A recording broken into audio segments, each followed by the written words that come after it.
Minahal ko siya nung walang-wala pa siya. Ang nagbubulungan na yapak ng aming mga paa, ang tagos-butong lamig ng hangin na dumadampi sa aking balat, at ang kanyang mainit na palad na nakadikit sa aking kanang kamay ay sapat na upang ang aking puso ay magalak sa kakontentuhan. Sa totoo lang, ang paglalakad ay palaging nakakapagod para sa akin. Hindi ko to kailanman ginustong gawin. Hanggang sa ako at si Sean ay naging opisyal na magkasintahan. Ang paglalakad at pakikipag-usap sa kanya araw-araw mula sa paaralan hanggang sa aming tahanan ay naging aming pang-araw-araw na gawain. At talagang nakakataba ng puso na iniisip niya kung paano niya gagawing espesyal ang mga ganitong uri ng simpleng date. Well, paano? Makalipas ang ilang minuto, huminto kami sa harap ng mga street food stalls na nakapila sa gilid ng kalsada.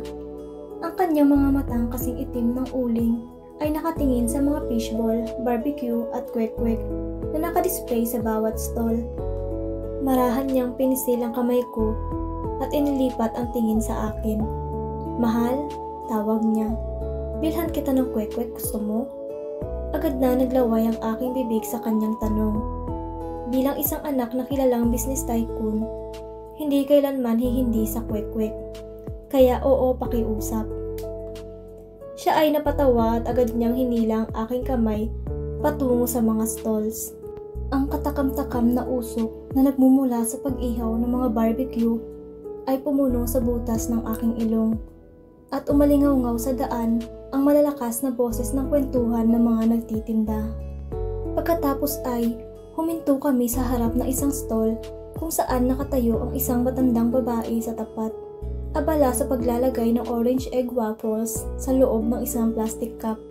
"Ale, pabili po ng 3 baso ng kwek-kwek. Pakisupot na rin po."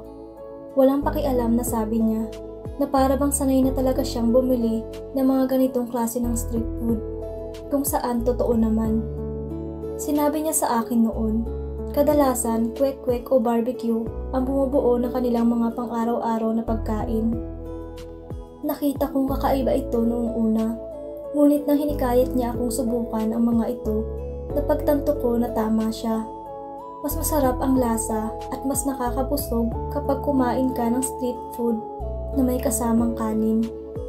"Mahal oh," inabot niya sa akin ang isang plastic cup na naglalaman ng 4 na bilog na kwek-kwek. Kinuha ko ito at sinabing salamat mahal. Binigyan niya ako ng isang alanganing ngiti pabalik. "Pasensya ka na kung laging hanggang street food lang ang date natin." Parang nahihiya siya na hindi naman dapat. Tinapik ko siya sa braso. "Uy, okay lang no? Hindi mo ko kailangan dalhin sa mamahalin para lang ma-impress ako. Dahil ito ay sapat na." Itinaas ko ang tasa ng kwek-kwek. "Ikaw ang nagpatibok ng puso ko. Ibig sabihin, ikaw ay higit sa anumang pera, mahal." Nakita kong kumorba ang labi niya sa isang ngiti. Naiintindihan ko talaga ang sitwasyon ni Sean. Nang pumanaw ang kanyang ama, 3 taon na ang nakakalipas, nagsimula siyang tumulong sa kanyang ina upang maitaguyod ang kanilang pamilya dahil siya ang panganay sa 5 magkakapatid.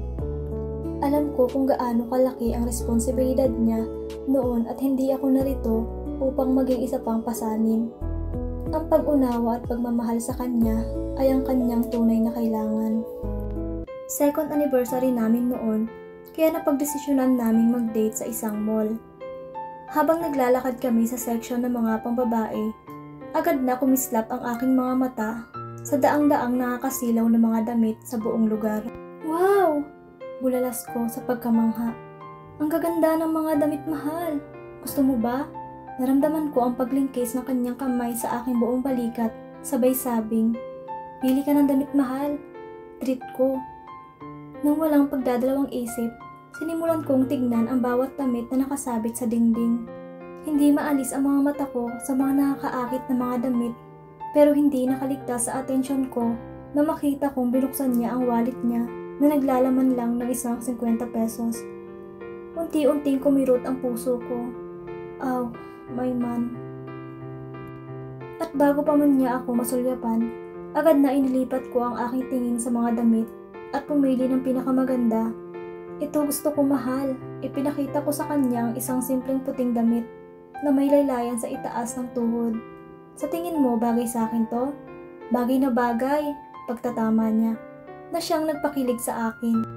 Pero magkano ba yan, mahal? Hindi ko siya sinagot. Sa halip, ay hinawakan ko ang kanyang kamay at hinila siya papunta sa counter. At hinayaan ng cashier na ilagay ito sa loob ng isang paper bag. 1,099 pesos po, ma'am, sir. Ramdam ko ang paglamig ng katawan ni Sean. Pero bago pa man niya mailabas ang wallet niya, pinigilan ko siya at ngumiti. Sino nagsabing ikaw ang magbabayad, mahal? Ako ang magsusuot nito, kaya ako ang magbabayad, di ba? Pero second anniversary natin. So, it doesn't matter. Next time mo na lang ako bilhan, pero this time, pera ko muna, okay? Hindi na siya nakapagreklamo nang ibigay ko na sa sales lady ang aking 2,000 pisong cash. Pagkalabas namin ng shop, naramdaman ko na lang na dumampi ang kanyang labi sa aking pisngi. Agad na uminit ang aking muka dahil sa pagkabigla. I love you, bulong niya. Babawi talaga ako sa susunod, mahal. Ito ay isang pangako. Napangiti ako sabay sabing, I love you too. Hindi man ako ang klase ng babae makikipag-date sa lalaking meron lamang 50 pesos. Pero ako yung klase ng babae magbabayad para sa kanyang sarili at ipapatabi na lamang sa kanyang kasintahan ang kanyang sariling pera para sa pansariling pangangailangan. Ang pagiging pabigat sa kanya ang huling bagay na gagawin ko. Salamat sa pananatili sa akin. Kahit halos nawala na ako, mahal, sabi ni Sean, na buong pagmamahal na nakatitig sa akin habang nakahiga ang ulo niya sa aking kandungan. Salamat sa pag-unawa sa akin mula sa umpisa ng ating pagsasama. Bumilis ang tibok ng puso ko na maramdaman kong parang may mga paru-parong tumadagundong sa loob ng aking tiyan. Marahan kong pinasadahan ng mga daliri ko ang kanyang buhok at nilaro ang mga hibla nito. Hindi mo kailangang magpasalamat, mahal ko. Walang-wala pa to sa ibinibigay mong saya sa akin, no? Lumambot ang ekspresyon ng mukha niya. Parang naantig siya sa sinabi ko. Hinawakan niya ang mukha ko at nagtama ang mga mata namin sa isa't isa habang marahan niyang hinahaplos ang pisngi ko. Sa lahat ng babaeng nakilala ko, ikaw lang ang nanatili sa akin kahit walang-wala na ako. Hindi ko alam kung ano ang ginawa ko para mapasa akin ka, pero nagpapasalamat ako.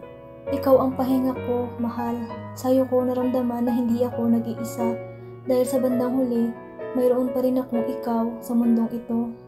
Napakagat ako sa ibaba ng aking labi at tanging mahal kita lang ang isinasagot ko. Nakakatawa kung paano niya napigilan ang paghinga ko sa mga sinabi niya. Hindi ko masyadong maipaliwanag ang pakiramdam ko na ito at alam ng Diyos na ayaw kong matapos ito. Balang araw, mahal, simula niya. Tutuparin natin ang pinapangarap nating kasal. Iimbitahin natin lahat ng ating mga dating kasintahan upang masaksihan ang ating sumpaan sa kasal at gusto ko rin sila pasalamatan dahil kung hindi nila sinira ang puso natin, hindi tayo hahantong sa isa't isa. Gawin natin yan. Sinuklay ng daliri ko ang buhok niya at ngumiti ng sobra.